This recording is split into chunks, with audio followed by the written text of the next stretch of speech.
உலகம் முழுவதும் வாழக்கூடிய ஸ்பிரிச்சுவல் ஜோதிடம் டிவி நேயர்கள் அனைவருக்கும் உங்கள் தாம்பரம் வாராகி ஈசனேசன் சுவாமியுடைய நல்லாசிகள், வாழ்த்துக்கள்.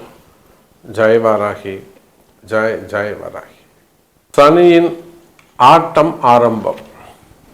இப்போது இந்த தலைப்பை பார்த்தீங்கன்னா, இந்த ஆகஸ்ட் மாதத்தில் ஒரு முக்கியமான நிகழ்வுகள்லாம் நடக்குது. செவ்வாய் மிதுனத்திலையும் சுக்கிரன் கன்னியிலையும் அமைகிறார்.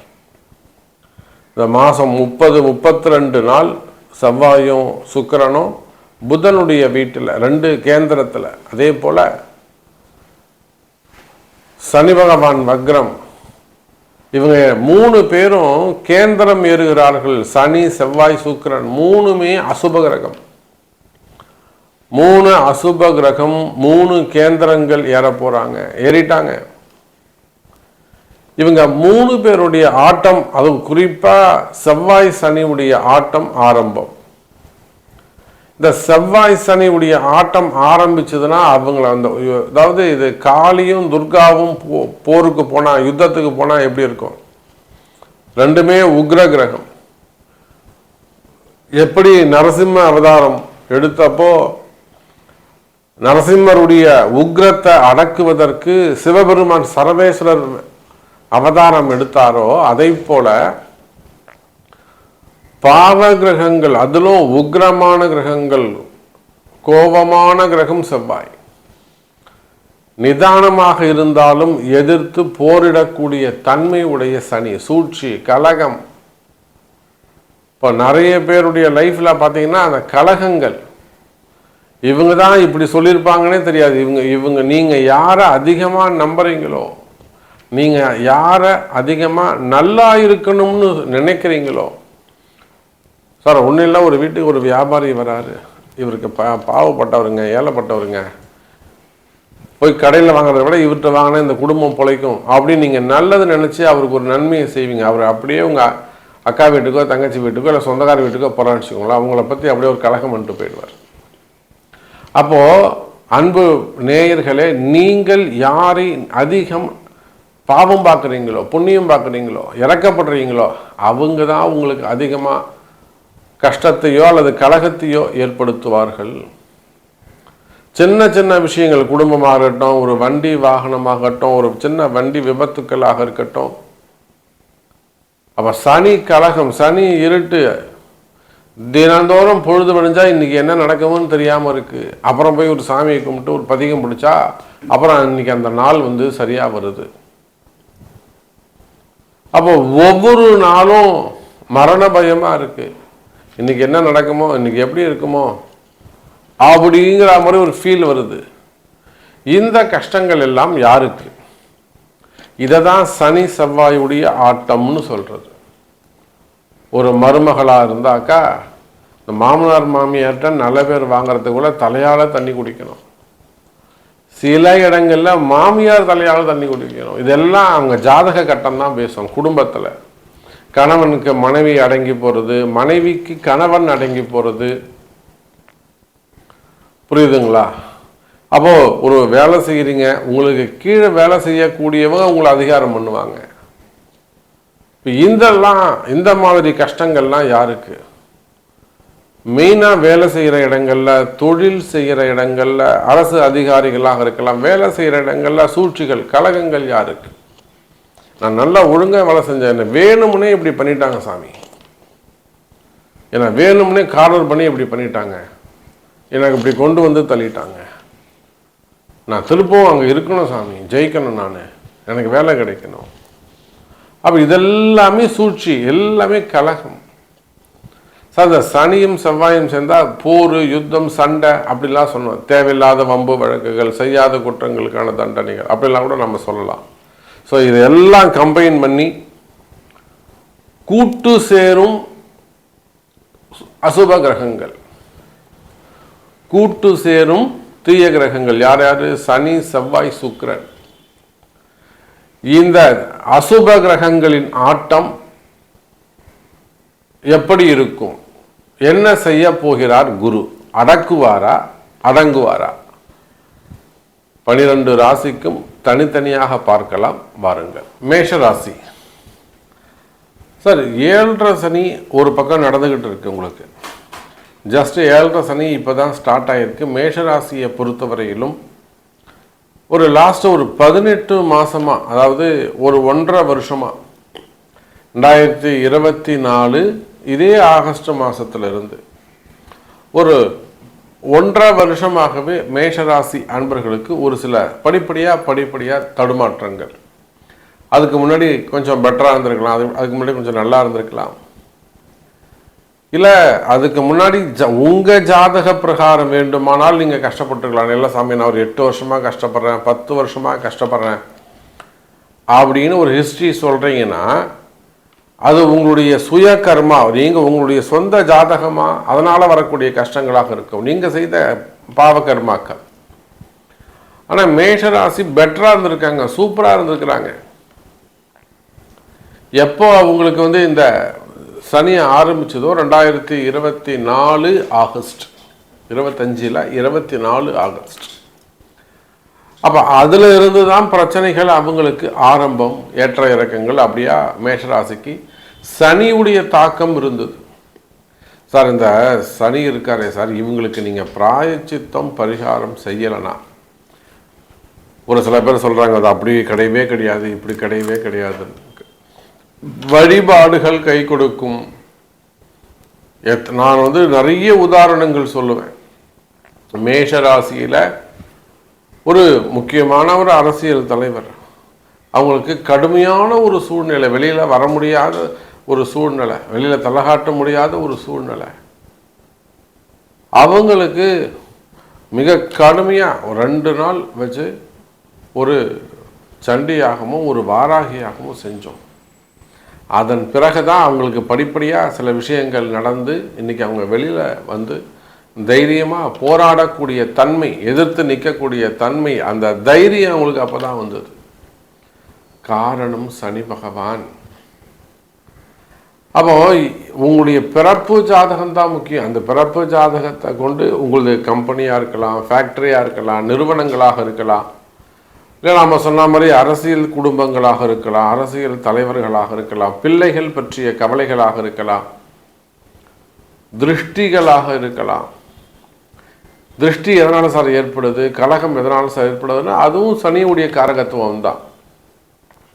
அப்போ 3 அசுப கிரகங்கள் கூட்டு சேரும் அசுப கிரகங்கள் கேந்திரம் ஏறுகின்றன. சனி, செவ்வாய், சுக்கிரன் 3 பேரும் கேந்திரம் ஏறுகிறார்கள். என்ன செய்ய போகிறார் குரு? அப்போ குரு உங்கள் ஜாதகத்தில் எங்கே இருக்கார்? உங்களுக்கு நீங்கள் ஆண்களாக இருக்கலாம், பெண்களாக இருக்கலாம், அல்லது வெளிநாடுகளில் இருக்கலாம், வெளி மாநிலங்களில் இருக்கலாம், நீங்கள் யாராக வேண்டுமானாலும் இருக்கலாம். வேலைக்கு போகக்கூடியவங்க, வீட்டில் இருக்கக்கூடிய பெரியவங்களாக இருக்கலாம், வயோதிக பருவத்தில் இருக்கலாம், ஆசிரியர் பெருமக்களாக இருக்கலாம், கவர்மெண்ட் ஜாபாக இருக்கலாம், காவல்துறை அதிகாரிகளாக இருக்கலாம், டாக்டர்ஸாக இருக்கலாம், ஒரு கடைகள் வச்சு நடத்தக்கூடியவங்க, சின்ன சின்ன வியாபாரிகளாக இருக்கலாம், ஒரு மெடிக்கல் ஷாப் வச்சு நடத்தக்கூடியவங்க, ஒரு மேனுஃபேக்சரிங் யூனிட்ஸ் வச்சு நடத்தக்கூடியவர்கள், மளிகை கடை, சூப்பர் மார்க்கெட்டு இதெல்லாம் வச்சு நடத்தக்கூடியவங்க,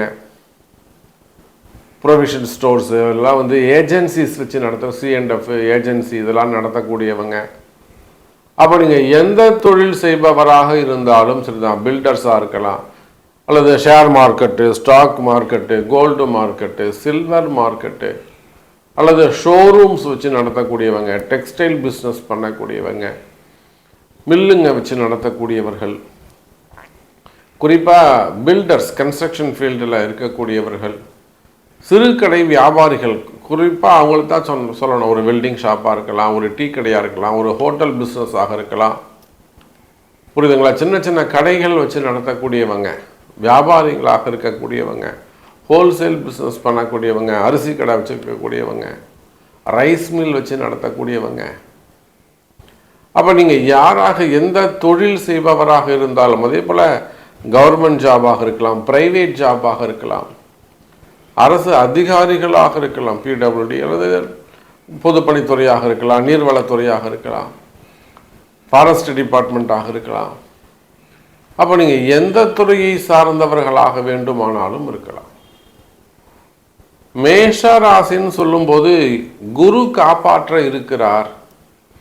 சார், இங்கே உங்கள் ஒரு கம்பெனியாக இருக்கட்டும், ஒரு ஃபேக்ட்ரியாக இருக்கட்டும், உங்கள் பிறப்பு ஜாதக பிரகாரம் ஏதேனும் அந்த இடத்துல ஒரு பூஜை செய்கிறது நல்லது, ஒரு யாக வேள்வி செய்கிறது நல்லது. அந்த நெருப்பு பட்டதுன்னா அந்த ஃபயரில் அங்கே இருக்கக்கூடிய பேட் பாக்டீரியாஸ் எல்லாம் ஃபயர் ஆகிடும். தீய சக்திகள் அனைத்தும் அடங்கும். எதில் அடங்கும்? அந்த வேள்வி யாகத்தின் மூலம் அந்த நெருப்பில் பட்டு தான் அடங்கும். சார், தீ எல்லாத்தையும் பஸ்மமாக்கும். அப்போ மேஷ ராசி என்பர்களே, இந்த சனி பகவானுக்கு விசேஷமான பிரீத்தி. அது உங்கள் வீடுகளாக இருக்கலாம், நீங்கள் குடியிருக்கக்கூடிய வாடகை வீடாக இருந்தால் கூட பரவாயில்ல. ஒரு 7.5 சனி நடக்குது, ஜென்ம சனி நடக்குது, ஒரு பக்கம் செவ்வாய் சுக்கிரன் தேவையில்லாமல் பாதகங்கள் ஏற்படுது, தொடர்ந்து ஒரு மெடிக்கல் எக்ஸ்பென்ஸை தொடர்ந்து மருத்துவ செலவாக வருது. திடீர்னு அம்மா கீழே விட்டாங்க, 4 லட்ச ரூபா செலவு. திடீர்னு ஒரு வம்பு வழக்கு போட்டுட்டாங்க, ஒரு 10 லட்ச ரூபா செலவு.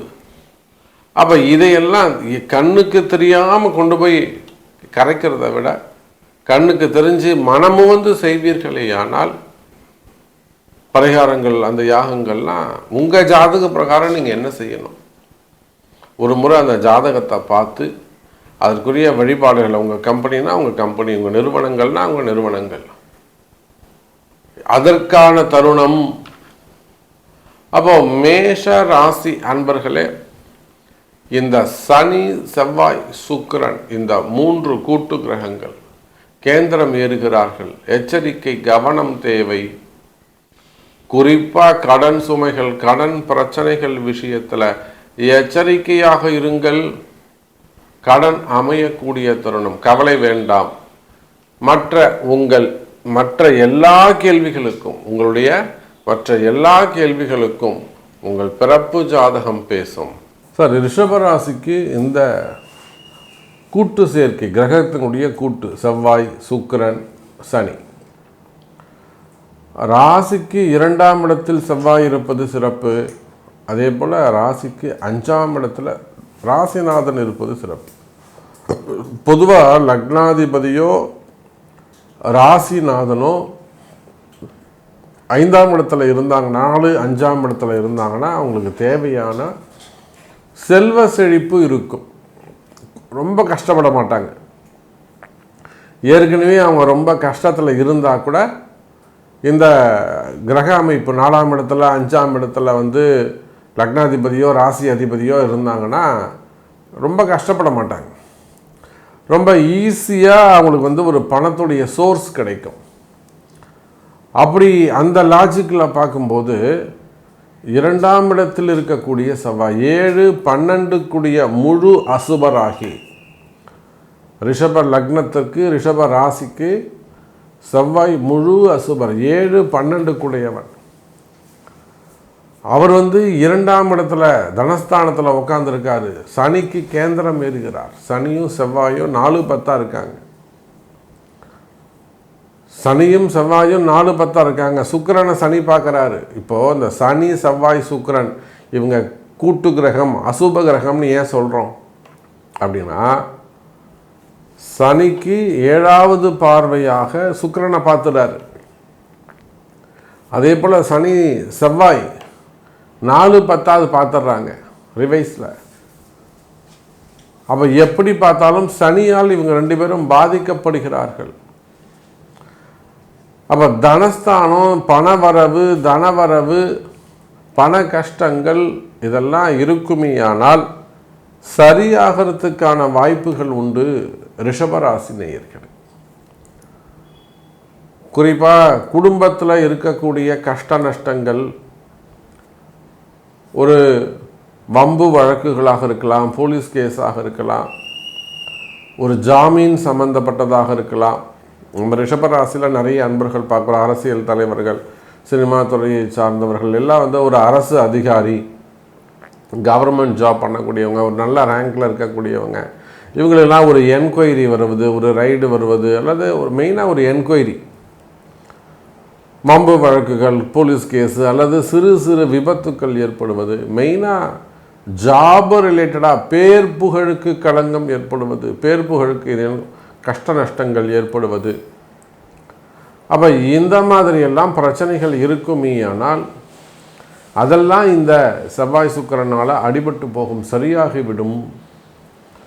இல்லை நீங்கள் ஒரு தொழில் செய்கிறீங்க, ஒரு நிறுவனம் வச்சு நடத்துகிறீங்க, ஒரு கம்பெனியை வச்சு ரன் பண்ணுறீங்க, ஒரு ஃபேக்ட்ரி வச்சு ரன் பண்ணுறீங்க, ஒரு தொழில் செய்கிறீங்க அப்படின்னு சொன்னாக்கா தொழில் அமைப்புகள் சிறப்பானதாக இருக்கும், தொழிலில் நல்ல முன்னேற்றங்கள் இருக்கும். அது சின்ன சின்ன கடைகள் வச்சு நடத்தக்கூடியவங்க, ஒரு ஃபுட்டு இண்டஸ்ட்ரியாக இருக்கலாம், ஒரு ஹோட்டலாக, ஒரு டீ கடையாக, ஒரு டீ ஷாப்பு, இல்லை அதே கொஞ்சம் ப்ராடாக வச்சு நடத்தக்கூடியவங்க, அல்லது ஒரு உணவு ஹோட்டலாக இருக்கலாம், ரூம்ஸாக இருக்கலாம், ரெசிடென்சியாக இருக்கலாம். அதே போல் ரெசார்ட்ஸ் வச்சு நடத்தக்கூடியவங்க, திருமணத்துக்கெல்லாம் அவங்க வாடகை கொடுறாங்கல்ல ரெசார்ட்ஸு, அந்த மாதிரியெல்லாம் ரெசார்ட்ஸ் வச்சு நடத்தக்கூடியவங்க. சொத்து சம்பந்தப்பட்ட பிரச்சனைகள், செவ்வாய் பூமி சம்பந்தப்பட்டது, சொத்து சம்பந்தப்பட்டது, சொத்து சம்பந்தப்பட்ட பிரச்சனைகளுக்கு தீர்வு கிடைக்கும். அதான் சொன்னேன், ரெசார்ட்ஸாக இருக்கலாம், ரூம்ஸுங்களாக இருக்கலாம், இல்லை பூர்வீக சொத்துக்களாக இருக்கலாம், இல்லை உங்களுடைய சொத்தாகவே நீங்கள் வாங்கின சொத்தாகவே இருக்கலாம், இல்லை பசங்க பேரில் உள்ளதாக இருக்கலாம். அதில் ஏதேனும் வில்லங்கங்கள் இருக்கலாம், பிரச்சனைகள் இருக்கலாம். அப்போ சொத்து பிரச்சனைகள் இருக்குமே ஆனால், இட பிரச்சனைகள் இருக்குமே ஆனால், அந்த சொத்து பிரச்சனைகளுக்கு நல்ல தீர்வு கிடைக்கும்.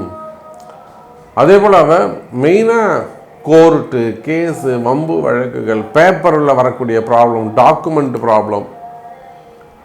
டாக்குமெண்ட் பிரச்சனையாக இருக்கிறது, பேப்பர் லீகலாக பேப்பரில் வரக்கூடிய பிரச்சனைகள், பட்டா சிட்டா, அப்போ இடம் சம்பந்தப்பட்ட பிரச்சனைகள் இருக்குமே. ஆனால் 2ஆம் இடத்தில் இருக்கக்கூடிய செவ்வாய் அந்த இட பிரச்சனையை சரி பண்ணி கொடுப்பாரு.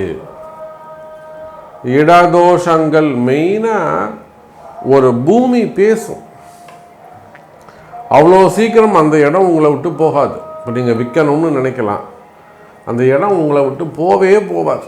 நீங்கள் எவ்வளோ முயற்சி பண்ணாலும் அது உங்களுக்கு அவ்வளோ வருவாங்க, பார்ப்பாங்க, போயிடுவாங்க. இதெல்லாம் அந்த பூமியுடைய ராசியாக இருக்கும், தொழிலுடைய ராசியாக இருக்கும்.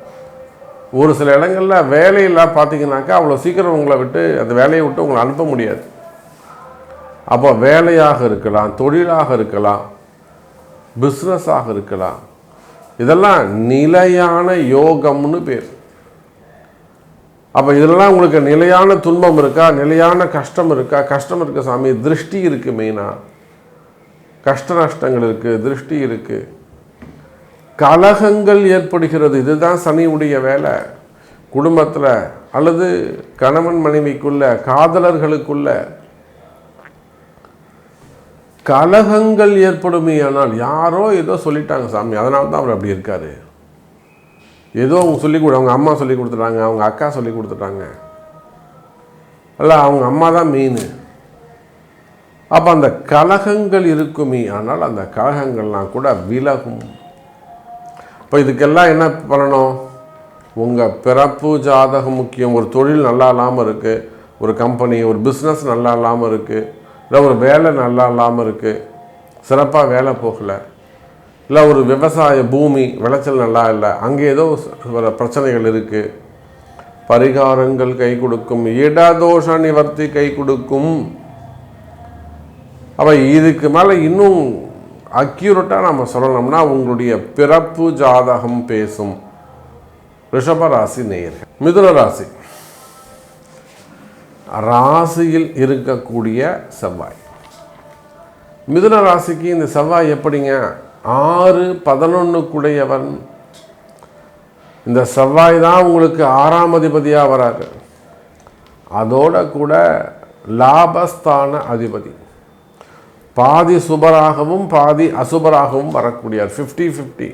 ஒரு பாவம் 6ஆம் பாவம் சிறப்பாக இருக்காது, 11ஆம் பாவம் கை கொடுக்கும். ஆனால் பாருங்கள் மிதுன ராசி நேயர்களே, 10ஆம் இடத்தில் இருக்கக்கூடிய சனி பகவான் உங்களுடைய வேலையாக இருக்கலாம், உங்கள் தொழிலாக இருக்கலாம், கவனமாக இருக்க வேண்டும். உங்கள் வேலையில் கவனமாக இருக்கணும், உங்கள் தொழிலில் எச்சரிக்கையாக இருக்க வேண்டும். எவ்வளவு பெரிய நீங்கள் ஒரு திறமசாலியாக இருந்தாலும் சரிதான், ரொம்ப நிதானமாக யோசித்து செயல்படுவோம் சாமி, நான் அவசரமே பட மாட்டேன். நீங்களும் கவனமாக இருக்க வேண்டும். காரணம் என்னங்க? 10ஆம் இடத்துல தொழில் ஸ்தானத்தில் கர்மஸ்தானத்தில் இருக்கக்கூடிய சனி பகவான். அப்போ இதுக்கு என்னதாங்க செய்யணும்? நம்ம தொழில் நிம்மதியாக இருக்கணும், வருமானம் நிம்மதியாக இருக்கணும், என்னதான் சாமி நாங்கள் செய்யணும்? மிதுன ராசியை பார்த்தா எல்லா யூடியூப்லேயும் என்ன சொல்கிறாங்க, எல்லா நேயர்களும் நல்லா இருக்குது, சூப்பராக இருக்குது, மிதுன ராசிக்கு 10ஆம் இடத்துல சனி இருக்காரு, நல்லா இருக்குன்னு சொல்லிடுறாங்க. 2ஆம் இடத்துல குரு, அதனால் வருமானம் சிறப்பாக இருக்கும், பணங்காசு சேரும், கேட்ட இடத்துல உடனே கடன் கிடைக்கும், அதெல்லாம் டாப்அப் லோன் டாப்அப் பண்ணுறதாக இருக்கட்டும், இல்லை சுப நிகழ்ச்சிகளாகட்டும், இதெல்லாம் நடக்கும்னு சொல்லிடுறாங்க. உண்மையிலேயே எங்களுக்கு அது அப்படி நடக்குதா அப்படின்னு கேட்டாக்கா, நீங்கள் சொல்கிற மாதிரி இல்லை சாமி, கஷ்டம்தான் படுறோம். அப்போயோ அதோட கூட இந்த கூட்டு கிரகங்கள், மிதுனத்தில் இருக்கக்கூடிய செவ்வாய் 6ஆம் அதிபதி இருக்கார், அதோட கூட மிதுனத்துக்கு 2 கேந்திரங்கள், 1, 2, 3ன்னு சொல்லக்கூடிய 4ஆம் இடத்து சுக்கிரன், 7ஆம் இடத்து 10ஆம் இடத்து சனி. இந்த 10ஆம் இடத்து சனி பற்றி நீங்கள் நல்லா புரிஞ்சுக்கணும். தொழில் ஸ்தானத்தில் ஜீவனம் பண்ணணும், உயிர் வாழணும், சாப்பிடணும்னா வருமானம் முக்கியம். ஏதாவது ஒரு தொழில் செய்யணும், ஏதாவது ஒரு வேலை செய்யணும். ஜீவனம் வேலை செய்யும் இடத்தில், தொழில் வருமானம் சம்பந்தப்பட்ட இடத்தில் அந்த சனி போய் உட்கார்ந்துருக்க. மிதுன ராசி நேர்களே, சனி பகவானால தான் உங்களுக்கு 1000 கஷ்டம் என்ற உறுதியாக சொல்லுவேன். நீங்கள் ஒரு பெரிய தொழில் நிறுவனங்களாக இருக்கலாம், பெரிய டெக்ஸ்டைல் பிஸ்னஸாக இருக்கலாம், ஷோரூமாக இருக்கலாம், ஹோல்சேல் பிஸ்னஸாக இருக்கலாம், பெரிய பெரிய மில்லுங்க வச்சு நடத்தக்கூடியவங்களாக இருக்கலாம். இப்போ கூட கோயம்புத்தூரில் ஒரு டெக்ஸ்டைல் மில்லு வச்சு நடத்தக்கூடியவங்க, அவங்க எங்கெங்கேயோ போய் ஜாதகம் பார்த்துட்டு வந்துட்டாங்க. பெரிய பெரிய செலிப்ரிட்டிக்கிட்டலாம் போய் நேரடியாக போய் சாமிக்கிட்டே பேசிட்டு வந்துட்டாங்க. ஒன்றும் பிரயோஜனம் இல்லை. அவங்களுடைய மனக்கலக்கம், அவங்களுடைய மனசில் பயம், அங்கே ஃபேக்ட்ரியில் நடக்கக்கூடிய கலகம், எதையுமே அவங்களால சரி பண்ண முடியல. கடைசியாக நம்மக்கிட்ட வந்தாங்க. அப்போ பரிகாரங்கள் சொல்லி கிட்டத்தட்ட 1 வாரம் இருந்து பரிகாரம் செஞ்சதுக்கு அப்புறம் தான் அங்கே பிரச்சனை தீர்ந்தது. அப்போ இந்த சனியால் என்ன வருதுங்க? கலகம் ஏற்படும். நம்பிக்கையாக வேலை செய்யக்கூடியவங்க, நம்பிக்கையாக இருக்கவங்க கூட என்ன ஆகுங்க? ஆள் மாறிடுவாங்க. நம்பிக்கையான நபர்கள் அமைவது கடினமாக இருக்கும். நீங்கள் யாரை நம்புறீங்களோ அவங்க தான் உங்களுக்கு அகைன்ஸ்டாக இருப்பாங்க. அப்போ பிராயச்சித்தங்கள், பரிகாரங்கள் கை கொடுக்கும். மிதுன ராசி அன்பர்களே, நீங்கள் ஒரு வாடகை வீட்டில் இருந்தால் கூட சரிதான், சின்னதாக உங்களுக்கு ஏற்ற மாதிரி ஒரு சின்ன சின்ன பரிகாரங்கள் கை கொடுக்கும். அது நிறுவனங்களாக இருக்கலாம், ஃபேக்ட்ரியாக இருக்கலாம், கம்பெனிகளாக இருக்கலாம், கடைகளாக இருக்கலாம், தொழில் செய்யக்கூடிய நிறுவனங்களாக இருக்கலாம், விவசாய பூமியாக இருக்கலாம், விவசாய பெருமக்களாக இருக்கலாம். வழிபாடுகள் கை கொடுக்கும். உங்கள் பிறப்பு ஜாதகம் பேசும். ஏன்னா மிதுன ராசியை பற்றி யாருமே சரியாக கணிக்கிறதே கிடையாது. 10ஆம் இடத்து சனி கர்மகாரகன். பொதுவாகவே சனிக்கு கர்மகாரகன்னு ஒரு பேர் உண்டு. அவர் அந்த கர்மஸ்தானத்திலே போய் உட்கார்றாரு. காரக கிரகமே அங்கே உட்காருது. ஆனால் இதை தாண்டி உங்களை காப்பாற்றக்கூடியவர் குரு. இதை தாண்டி உங்களை காப்பாற்றக்கூடியவர் குரு. அப்போ நீங்கள் எவ்வளோ பிரச்சனைகள் இருந்தாலும் கடைசியில் எங்களை மாதிரி யாராவது ஒருத்தர் உங்களை ஒரு வழிகாட்டியாக இருந்து, ஒரு குருவாக இருந்து உங்களை கிட்ட நின்று காப்பாற்ற, உங்கள் வீட்டில் பெரியவங்களாக இருக்கலாம். அப்போ மிதுன ராசி என்பர்களே, தொழில் மற்றும் வேலை வாய்ப்புகளில் எச்சரிக்கையாக கவனமாக நடந்து கொள்ள வேண்டும். 10ஆம் இடத்துல சனி இருந்து, இந்த சனி பகவான் 10ஆம் இடத்தை விட்டு விலகி போகும் வரை தேவையில்லாத மனசு, இந்த தொழில் எப்படி செய்ய போகிறோம், பிஸ்னஸ் எப்படி பண்ண போகிறோம், ஃப்யூச்சர் எப்படி இருக்கும், இந்த பையர்ஸ்லாம் ஒழுங்காக நம்ம கட்டுப்பட்டு இருப்பாங்களா, வர வேண்டிய பில் பேமெண்ட்டு, வர வேண்டிய பெண்டிங்லாம் கரெக்டாக வந்துருமா, மெயினாக ரொட்டேஷன்ஸு இத்தனை கோடி வேணும், அத்தனை கோடி வேணும், ரொட்டேஷன்ஸ் கரெக்டாக இருக்குமா, பிஸ்னஸ் கரெக்டாக இருக்குமா, ஆர்டர்ஸ் கரெக்டாக இருக்குமா, ரிஜெக்ஷன் இல்லாமல் இருக்குமா, ஸ்டாஃப் ஒழுங்காக இருப்பாங்களா, இது எல்லாம் இப்போ மிதுன ராசிக்கு நடந்துக்கிட்டு இருக்குது. மெயினாக கடன் சுமைகள், கடன் பிரச்சனைகள், பணம் பற்றாக்குறைகள், ஃபண்டு டிமாண்ட் இருக்குது, பண பற்றாக்குறைகள் இருக்குது. இதுக்கு தாண்டி குடும்ப பிரச்சனைகள். அப்போ அந்த பணம் பற்றாக்குறைகள் இருக்குமே ஆனால், ஃபண்டு டிமாண்ட் இருக்குமே ஆனால், அதெல்லாம் இந்த சனி செவ்வாய் சுக்கிரன் சரி பண்ண போகிறாங்க. அதுக்குத்தான் பரிகாரம். இந்த கிரக தோஷங்களை நிவர்த்தி செஞ்சோம்னா தடைகள் விலகி நிம்மதி பிறக்கும், நிம்மதி கிடைக்கும். அப்போ நிம்மதி கிடைக்க ஒரே வழி பரிகாரங்கள் கை கொடுக்கும். மிதுன ராசி அன்பர்களே, இப்போ இதுக்கு மேலே ஸ்பெசிஃபிக் கொஸ்டின்ஸ் இருக்குது. சாமி நீங்கள் எனக்கு இது நடக்குமா அப்படின்னு கேட்டாக்கா உங்கள் பிறப்பு ஜாதகம் பேசு.